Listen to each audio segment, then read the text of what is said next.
Hello and welcome to Daily News Simplified, where we take up the articles from the Hindu and discuss them as per the demands of Civil Services Examination. The topics of the discussion are listed on your screen. Moving on to the first article of the day that has featured on page 7 of the Hindu, basically highlights the topic of marital age of women. Now, under this article, a data point has been provided which highlights the pattern on the marrying age of women on various grounds like that of education, rural or urban background, wealth, etc. Now, the report also highlights the issue of child marriage and says that child marriage is not only against the human right of the victim girl child but also goes against the consequences on human capital of the society at a large. Now, we will try to understand the topic of child marriage from the perspective of GS4, that is from an ethical perspective and not from a legal perspective, as UPSC under the GS4 syllabus has provided for the ethical issues and the case studies related to them. And through this article, we will first try to identify what are the ethical concerns regarding child marriage. And secondly, we'll also try to understand a case study that what can be the response for the same, that is, how can one tackle child marriage, or if a question is asked that if you are placed as a SDM of a district where child marriage is prevalent, what steps will be taken to reduce the incidence of the same. Now, we'll first try to understand the ethical concerns that are associated with the child marriage. The first ethical concern that is associated with the child marriage is that it negates the global goal of gender equality. Now, gender equality is not a goal or is not only a fundamental human right, but it is also important that the gender equality across the global level is maintained to ensure a peaceful, prosperous, and a sustainable world. And this has been recognized as a part of the Sustainable Development Goals, or the SDG goal under the Goal 5, which seeks to achieve gender equality and empowerment of women as well as girls globally. Now, if child marriage is being conducted, it goes against the idea of gender equality. Secondly, child marriage is also detrimental as it highlights the ethical concern of restricting of access to education for the girl child. Now, education is the basic component for the human capital. But when a young girl gets married, it is generally seen that she drops out from the school.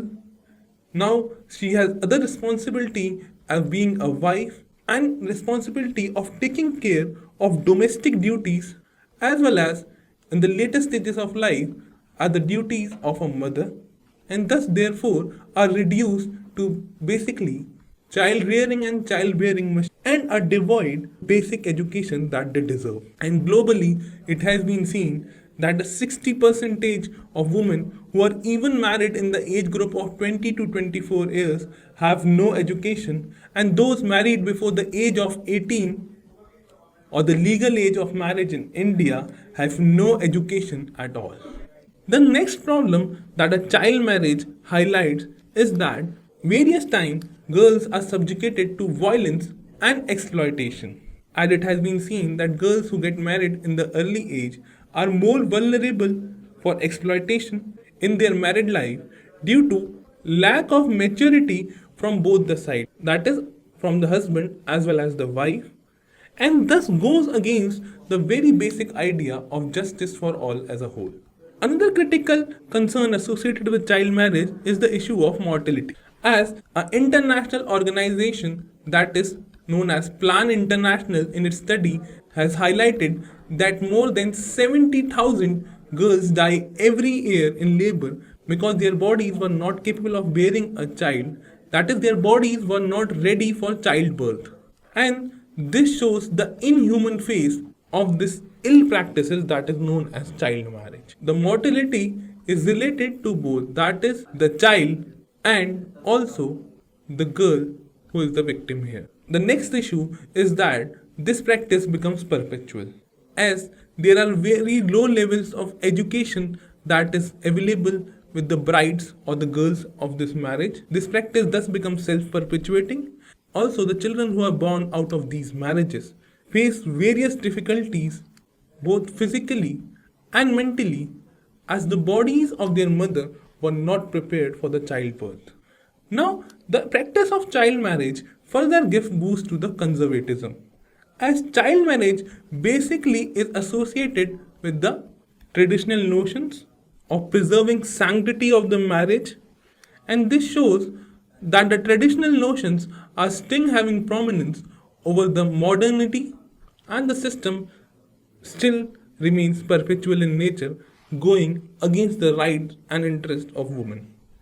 The child marriage not only highlights the ethical concern, but it also highlights the prevailing social economic condition.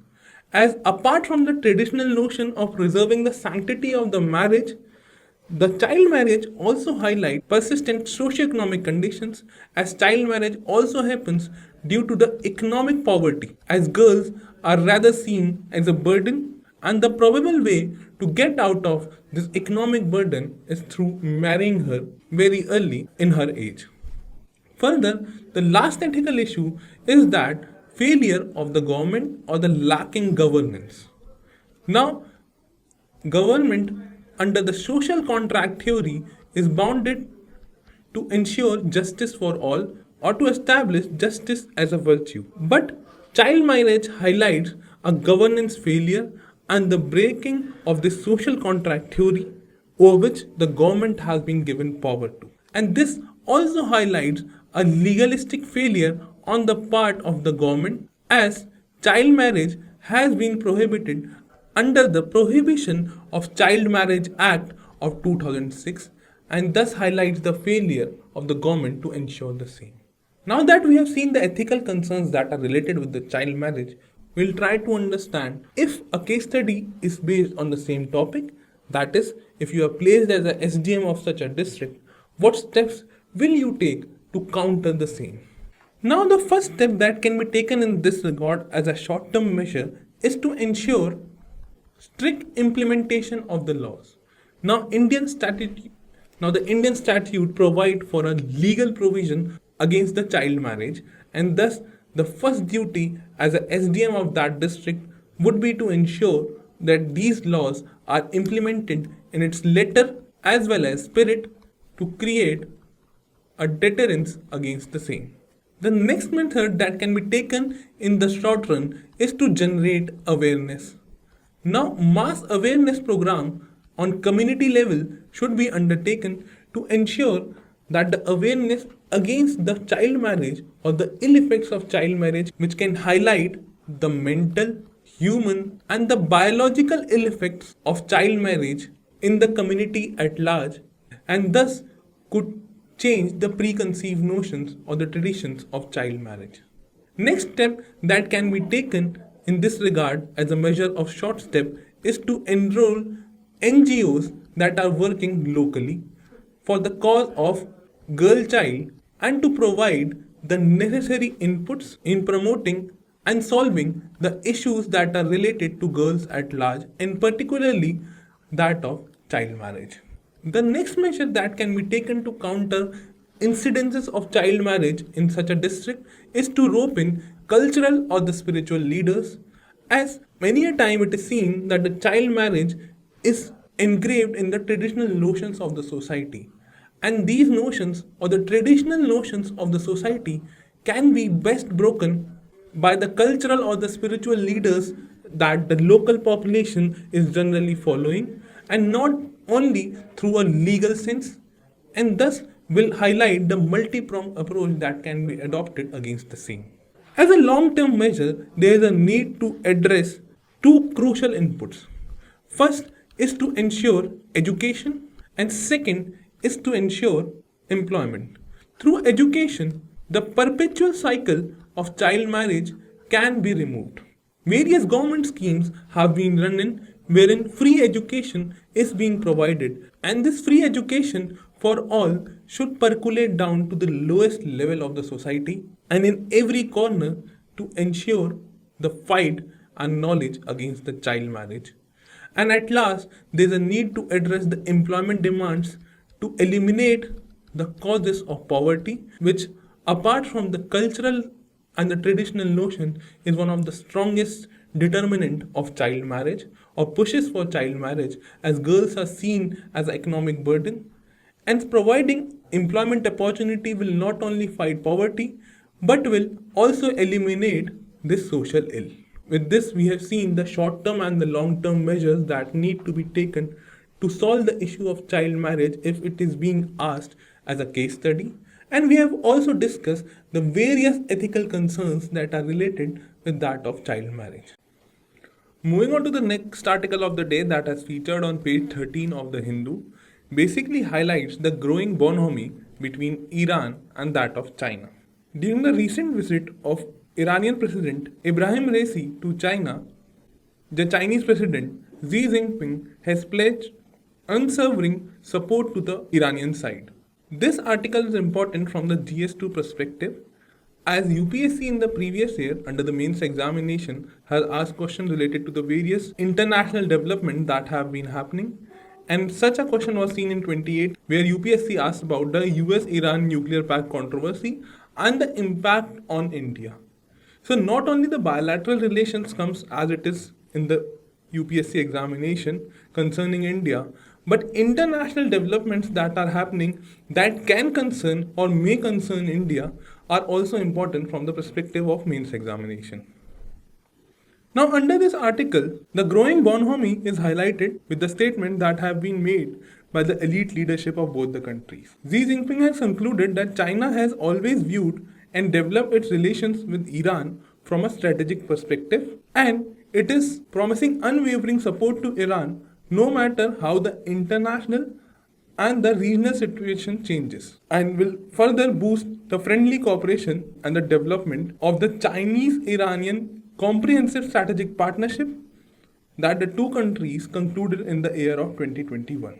Now in 2021, China and Iran entered into a 25-year cooperation agreement. But this agreement is yet to be implemented, and under this agreement, it is believed that Beijing will offer long-term investment close to $400 billion in various sectors of Iranian economy, from infrastructure to that of oil, gas, and in return will ensure its energy security.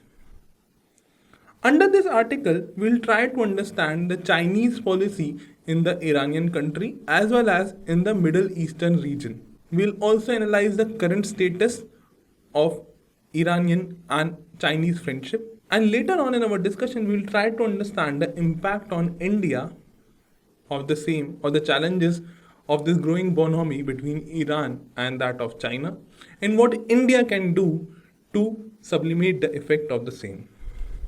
Now the first topic to discuss here is that of China-Iranian relation.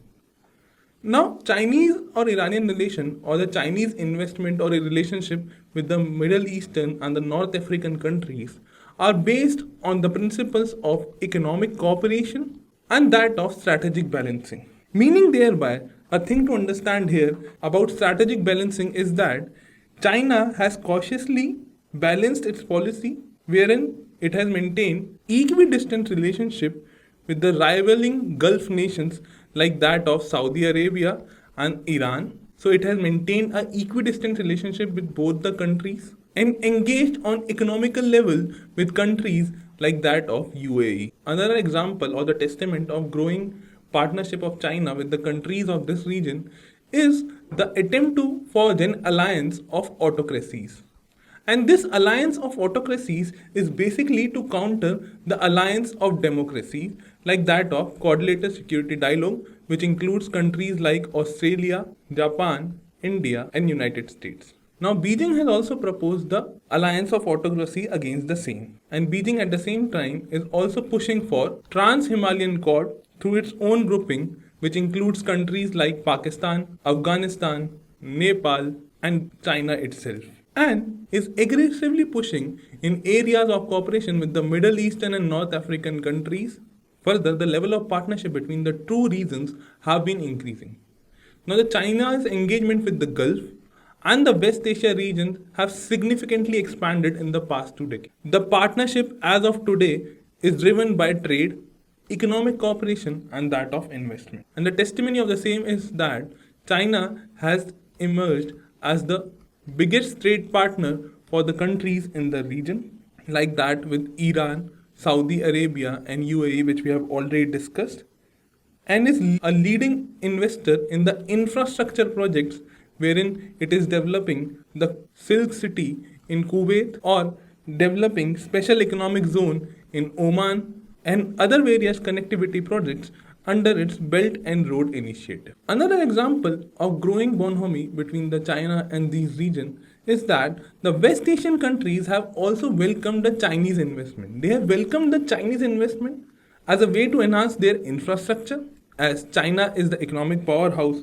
and support the business startups in IT, tourism, retail, and other sectors. And China is also willing to partner with these countries mainly to promote peace and stability.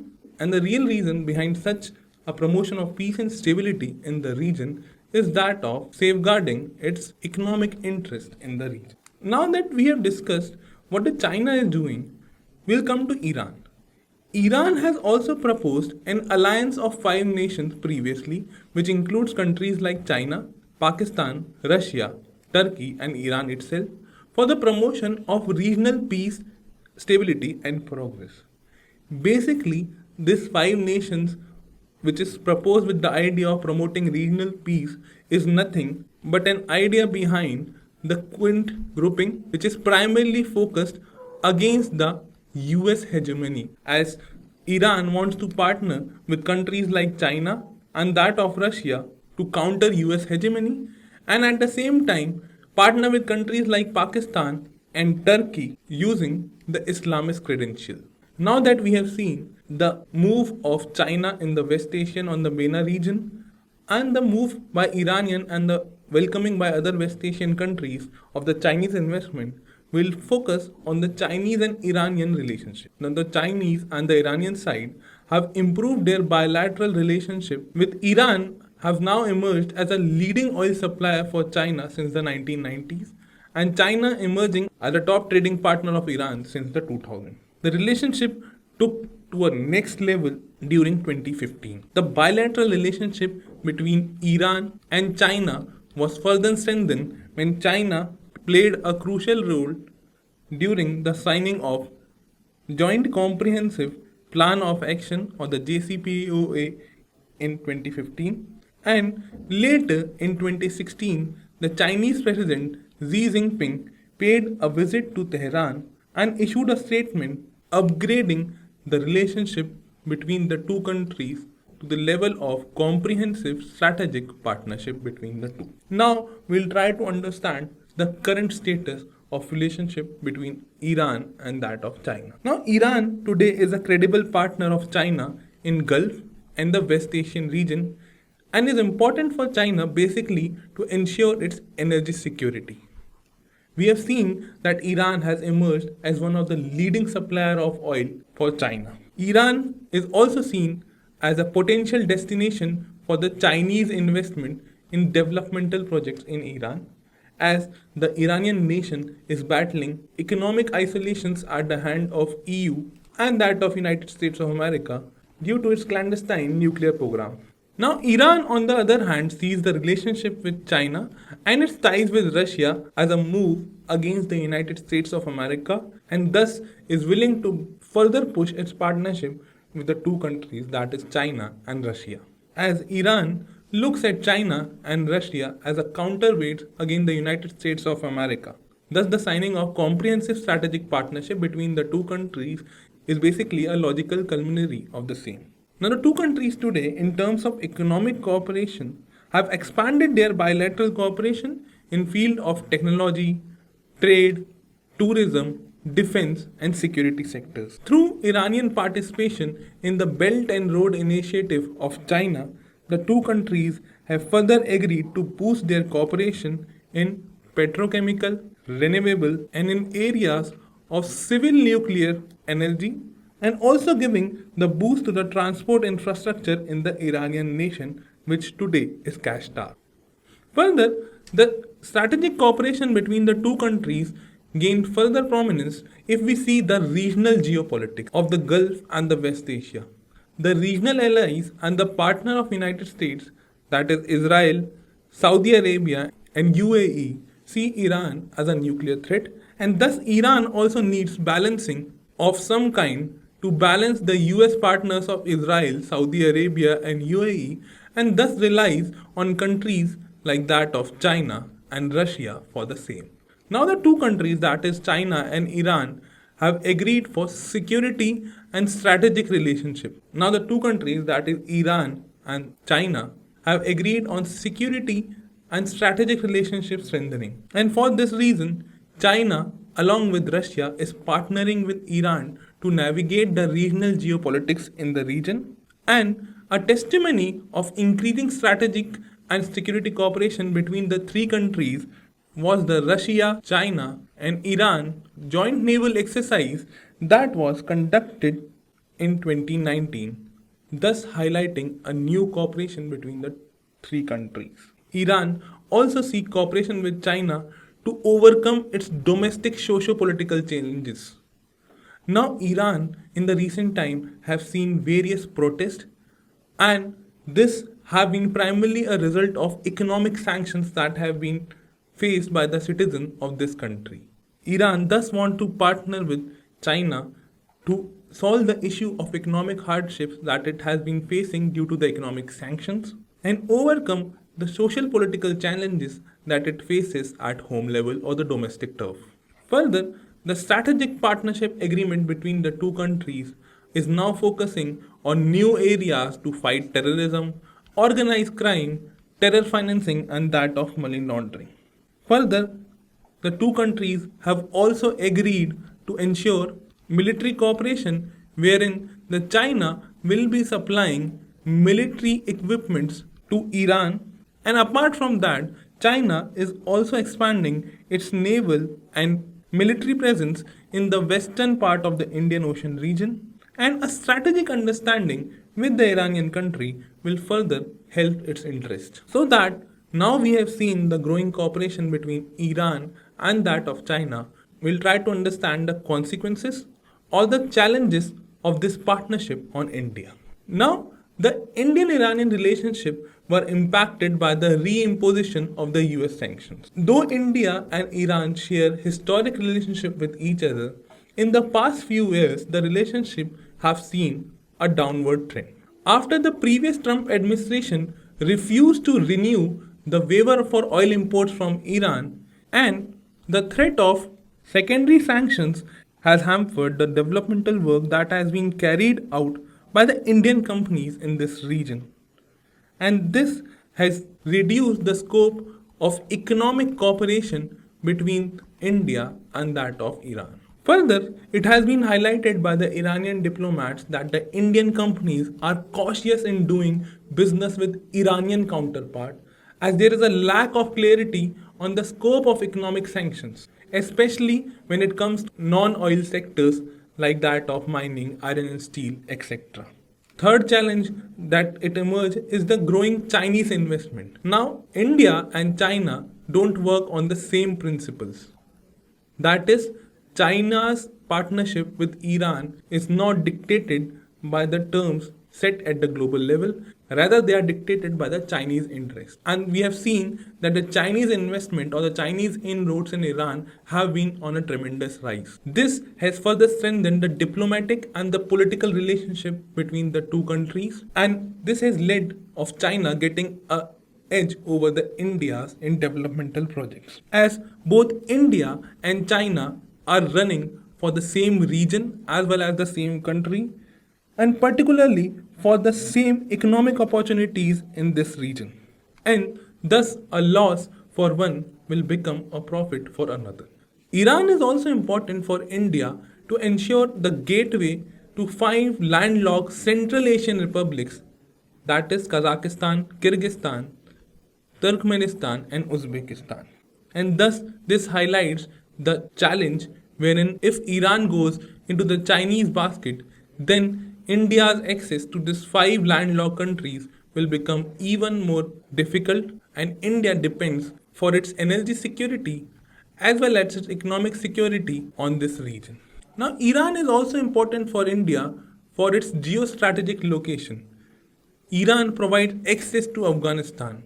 And after the transition that has happened in Afghanistan with coming of Taliban regime to power, India needs a gateway to this nation such that the Afghanistan soil is not utilized for anti-India activities or terrorist activities as it was seen during the previous Taliban regime from 1996 till 2001 where India was targeted. The next set of challenge that India faced is related to the security issue. Now, we have seen that China and Iran have agreed to give a further push to their military partnership. And the Chinese growing engagement is not restricted to that of Iran and is increasing with the region, that is the MENA region as a whole. Beijing has increased its security arrangement and engagements with regional countries and has emerged as the fourth largest global supplier of arms. And these countries are one of the leading importers of arms in the world, and thus India fears that due to the antagonistic relationship between the countries of the region, this can compromise on the diaspora security as well as the India's economic and energy security if conflict breaks out. We've also seen that the partnership between the countries, particularly between China and Iran, have moved from conventional training and joint exercises, and now they are exploring advanced military technology and cooperation in the nuclear technology area, and this compromises the security of not only India but also the world. This can give boost to not only regional insecurity but also provide a security threat to the 10 million Indian population or Indian diaspora that is living and working in these countries. More recently, India has emerged as a major pole in the international politics. And India focuses on a multipolar world order.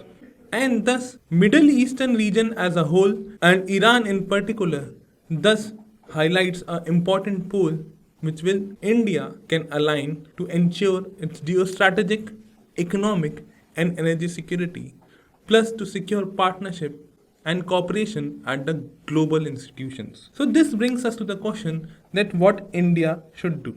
Scholars believe that it is a time that India must rethink its Iranian policy and focus on ways that could detract from China-Iran alliance. The first thing to understand here is that India cannot compete with China with massive amount of funding. However, can focus on strengthening its relationship with Iran on strategic front. India can emerge as a third party as India is having cordial ties with both United States of America and that of Iran on the other hand, and thus can emerge as a responsible and neutral third partner and ensure direct talks between the two countries for early conclusion of the nuclear agreement such that the economic sanctions on Iran can be lifted and the cooperation that India and Iran are looking forward to push forward can go in the right direction. There is a need for India to practice the assertive diplomacy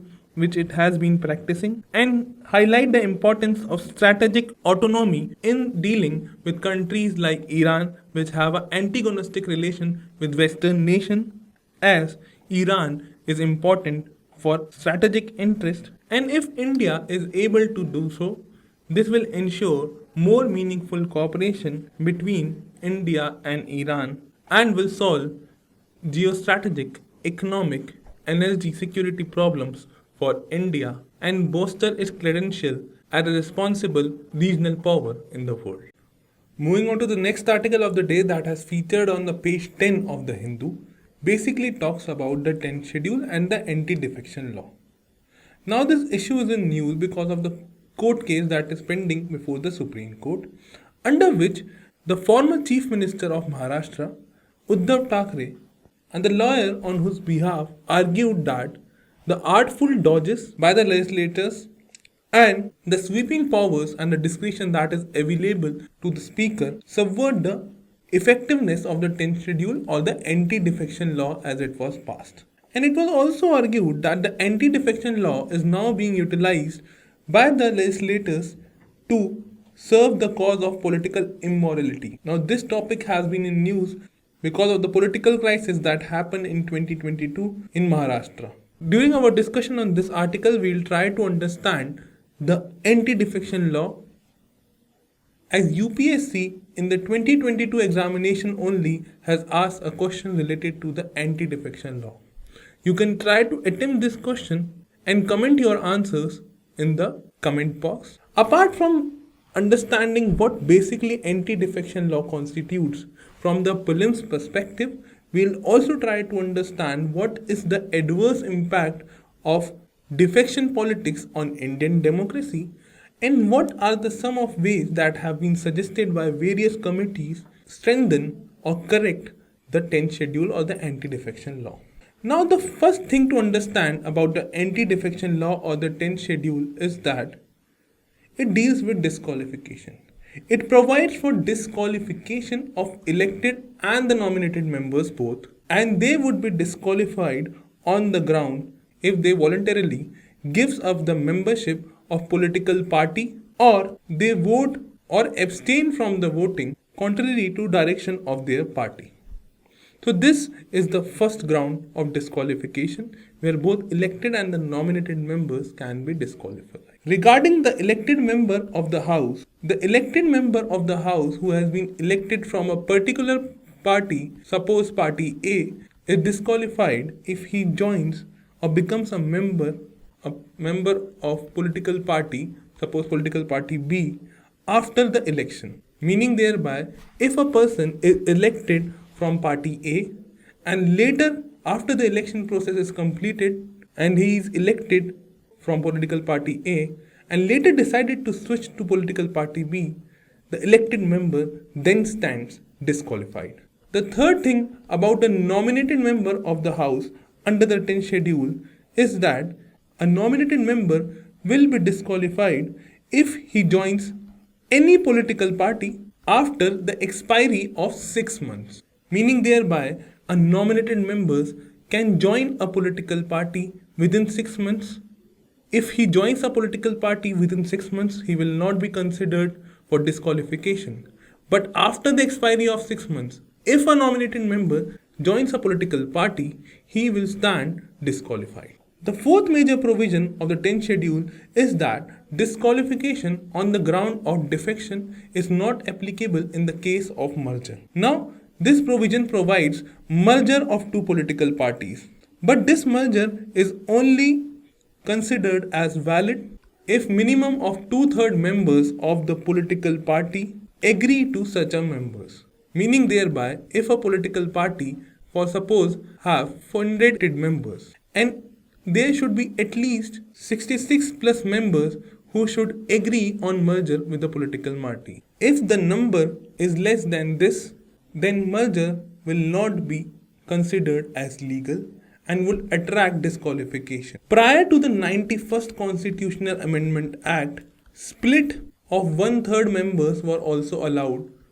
but this was discontinued with the 91st Constitutional Amendment Act to avoid defection politics to take place. Another important point that the 10th schedule highlights is in the case of elevation. For suppose an elected member of Legislative Assembly from a particular party is elected for the position of Speaker or Deputy Speaker, then in such a case the disqualification will not take place. Whether if he voluntarily gives up the membership of the political party or if he rejoins the political party after he ceases to hold the office of Speaker or the Deputy Speaker. The next important point to understand about the anti-defection law is the deciding authority. Now, the question of disqualification under the 10th schedule is determined by the presiding officer of the House. Meaning thereby, if it is in case of state legislature, it is the Speaker who is the presiding officer for Legislative Assembly, and he decides on the question of disqualification. If a question comes over the disqualification of Speaker himself or the presiding officer himself, then it will be decided by a member of the House who is elected by the House for this purpose only. Another thing to understand here is that if the decision made by the Speaker or the presiding authority is open to judicial review or not. So the answer here is yes. the decision of presiding officer on disqualification due to defection is subject to judicial review, meaning thereby judicial review is applicable on the decisions of presiding officer. And these observations were made during the Quixote-Holohan case, wherein it was concluded that the decision of the speaker operates independently and is not the decision of the house. The speaker here acts, or the presiding officer here acts as a quasi-judicial authority. And in the same case, it was given that the decision of the presiding authority or the speaker can be judicially reviewed. Another thing to understand here is the procedure will not be reviewed, but the decision will be reviewed. So that now we have discussed all the important provisions related to the anti-defection law, meaning thereby when is the case when disqualification of elected or the nominated member takes place, specific provisions related to the elected and the nominated members and the time period of 6 months provided for the nominated members. We have also seen the case where merger has been legally allowed if the 2/3 member condition is fulfilled. We have also seen the case of elevation of members as the role of speaker or deputy speaker, or in case of Rajya Sabha to the level of deputy chairman. And we have also seen the deciding authority under the 10th schedule and the applicability of judicial review on the decisions of the presiding officer. Now we'll try to understand what are the effect of such defection politics on the democracy. Now the first effect of such defection policy on democracy is that it undermines the electoral democracy as members shift their political allegiance in the midterm. Such defection politics impacts the stability of the government, and it was seen during the case of recent Maharashtra. It is also believed that defection politics greed overtakes the constitutional morality and the obligations. It defectors the electoral mandate. For example, if the electoral mandate provides power to a party A, and later due to a defection or merger, party B comes into the power, then though the electoral mandate provided for the party A and legitimacy for them to rule, due to the legal provisions available under the 10th schedule, a party which was earlier rejected by the electoral mandate is ruling. Provisions of the 10th schedule further promotes horse trading via bribery and corruption. There are also cases where the speaker or the presiding officer may function in a partisan manner. Plus, there have been also cases where anti-defection law or the provisions of anti-defection law may restrict the individual political freedom, as going against the party mandate or going against the party direction will attract disqualification, as we have already discussed in the provisions of the 10th schedule. Now, what can be the suggestion to overcome this problem? The first suggestion that can be taken here is that to amend the 10th schedule. That is to ban all kind of defection, that is whether it is individual defections or group defection, all kind of defections should be banned, and the provisions of merger, etc. should be removed. This will improve the political stability up to quite an extent. The second change that can be brought in is that the defectors should be made to contest fresh election, and if the defectors loses the fresh election, they should not be allowed. Another thing that can be used to check if there is a case of bribery or corruption involved is that the defectors that have defected to any other political party should be debarred from holding any public office for the remaining term. For example, if defectors have defected in the mid-year or the mid-term, then for the remaining of the term, defectors should not be allowed to hold any important public office, such that the issue of remuneration or corruption is permanently removed. Further, another thing that was suggested by various committees is that the vote to topple government should not be accepted till the time there is also a vote of confidence, as it is seen in countries like that of Germany, wherein the vote of confidence is also brought in with the vote of topple of government such that the political stability or political interregnum does not arise.